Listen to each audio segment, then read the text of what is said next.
Ik ben Tolke de Boer, ik ben van Terhenne-Haven.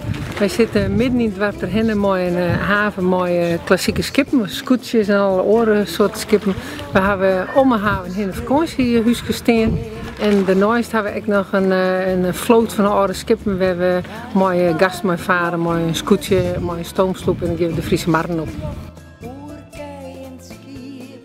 Ik vind het eigenlijk wel Fries, omdat wij toch wel heel wat naar Friesland uitdragen, toch de naam van huisjes, allemaal Friesen.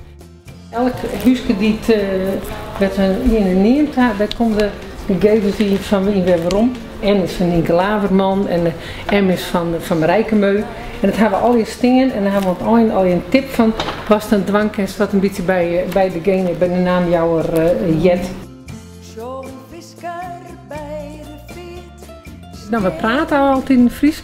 We zijn mooiwerkers praten Fries. We vregen of we naar mooiwerken krijgen, versteert het. Nou, dan praten we dus ook Fries. Als ze het net verstaan, dan zullen ze dat denk ik wel een beetje leren. Sinds gasten praten we eigenlijk al het Nederlands, behalve de wettergasten die de boord komen.